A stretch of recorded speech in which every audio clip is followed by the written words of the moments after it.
Assalamualaikum warahmatullahi wabarakatuh. Perkenalkan, nama saya Muhammad Abdil Ebi Khidir dari kelas Ekonomi Pembangunan 4A dari jurusan Ekonomi Pembangunan Fakultas Ekonomi dan Bisnis dari Universitas Muhammadiyah Mamuju. Kali ini saya akan mempresentasikan hasil PPT saya, yaitu tugas Al-Islam Kemuhammadiyahan, di mana saya akan mempresentasikan PPT yang berjudul Manusia dan Kehidupan. Di sini ada beberapa subtema yang akan saya jelaskan, yaitu ada perjalanan hidup manusia dari alam ruh sehingga akhirat. Yang kedua, ragam orientasi hidup manusia. Yang ketiga, tujuan dan fungsi penciptaan manusia. Dan yang terakhir adalah subtema tentang hidup sukses dalam pandangan Al-Quran. Sebelum itu, saya akan mendahulukan pendahuluannya, yaitu di mana manusia merupakan makhluk ciptaan Tuhan yang memiliki tujuan hidup. Dan dalam Islam, kehidupan manusia tidak hanya terbatas pada dunia, tetapi juga mencakup kehidupan sebelum akhir hingga setelah mati. Memahami hakikat kehidupan membantu manusia menjalani hidup lebih bermakna. Subtema yang pertama adalah perjalanan hidup manusia. Yang pertama, menurut ajaran Islam, perjalanan hidup manusia terdiri dari beberapa tahap. Yang pertama adalah alam ruh, di mana alam sebelum kita masuk ke alam setelahnya. Dan setelahnya adalah, yang kedua itu adalah alam rahim, di mana setelah alam ruh kita masuk ke alam ruh, alam rahim, yaitu dalam masa kandungan ibu kita masing-masing. Yang ketiga adalah alam dunia, di mana alam yang kita tempati sekarang, yaitu kehidupan di bumi. Yang keempat adalah alam barzakh, yaitu alam setelah kematian, yaitu alam kubur, di mana di alam ini kita akan diberikan beberapa pertanyaan dari malaikat. Yang kelima adalah alam akhir atau hari kiamat, di mana tiada alam setelah alam ini. Perjalanan hidup manusia yang kedua, yaitu setiap tahap kehidupan memiliki makna dan tujuan, seperti mulai dari alam ruh, alam rahim, alam dunia, alam barzakh hingga alam akhirat, itu memiliki makna dan tujuan masing-masing.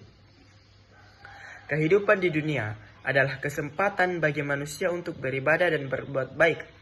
Jadi kita hidup di dunia, perbanyaklah kebaikan dan beribadah untuk bekal kita nanti di akhirat.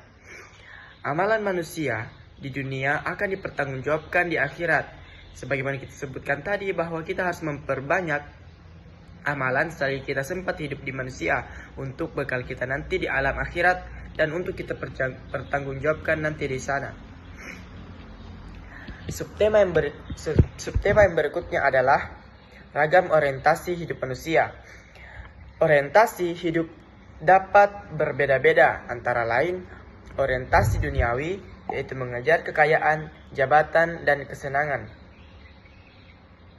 Orang-orang yang berorientasi duniawi itu hanya mengejar kekayaan, bagaimana dia cepat kaya, bagaimana dia menambah kekayaannya, mengejar jabatan, dan bagaimana dia mementingkan kesenangannya terus. Yang kedua adalah orientasi akhirat, yaitu berfokus pada ibadah dan amal kebaikan. Di sini orang yang mengorientasikan akhirat otomatis akan ikut orientasi duniawinya, di mana pepatah mengatakan padi itu bagaikan akhirat dan rumput bagaikan dunia. Kalau kita menanam padi, maka rumput akan ikut hidup. Tapi kalau kita menanam rumput, maka padi tidak akan ikut. Orientasi yang ketiga adalah orientasi seimbang, di mana menggabungkan kepentingan dunia dan akhirat secara harmonis. Subtema yang berikutnya adalah tujuan penciptaan manusia. Dalam Al-Quran dijelaskan bahwa manusia diciptakan dengan tujuan tertentu, yaitu yang pertama beribadah kepada Allah, di mana Allah Subhanahu wa taala berfirman, "Wa ma khalaqatul jinna wal insa illa liya'budun." Tidaklah aku menciptakan jin dan manusia hanya beribadah kecuali hanya beribadah kepadaku, yaitu kepada Allah. Tujuan yang kedua adalah menjadi khalifah di bumi.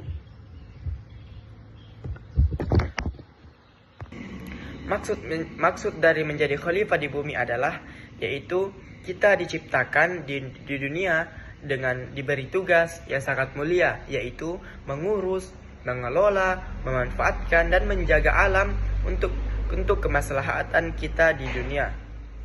Yang ketiga dari tujuan penciptaan manusia adalah memakmurkan dan menjaga keseimbangan alam. Subtema yang berikutnya adalah fungsi manusia di bumi. Sebagai khalifah, manusia memiliki beberapa fungsi sebagaimana kita sebutkan tadi. Yang pertama, mengelola dan menjaga lingkungan. Yang kedua, menegakkan keadilan. Yang ketiga, membangun peradaban yang bermanfaat bagi sesama manusia. Kenapa fungsi manusia mengelola dan menjaga lingkungan? Karena kita butuh lingkungan yang sehat dan lingkungan yang baik. Kalau lingkungannya rusak, maka kehidupan kita tidak enak. Kenapa fungsi manusia menegakkan keadilan? Supaya tidak ada pertiraian. Kenapa fungsi manusia di bumi yaitu menegakkan keadilan? Karena supaya kita di bumi bisa hidup bersama-sama dengan adil dan makmur dan tidak ada pertikaian. Yang ketiga, kenapa fungsi manusia membangun peradaban yang bermanfaat bagi sesama manusia? Dikarenakan manusia mencapai tingkat kemajuan yang signifikan dalam bidang-bidang seperti karena peradaban merujuk pada tahap di mana manusia mencapai tingkat kemajuan yang signifikan dalam bidang-bidang seperti kebudayaan, pengetahuan, teknologi, dan organisasi sosial. Subtema yang berikutnya adalah, atau yang terakhir, hidup sukses dalam pandangan Al-Quran. Kesuksesan dalam Al-Quran tidak hanya diukur dari segi materi. Orang yang sukses adalah mereka yang beriman dan bertakwa kepada Allah. Kenapa? Karena kita harus beriman kepada Allah, karena Allah yang menurunkan kesuksesan tersebut. Allah menurunkan rezeki untuk kita. Yang kedua, melakukan amal soleh. Yang ketiga, memiliki akhlak yang baik dan memberikan manfaat bagi orang sekitar. Karena disebutkan bahwa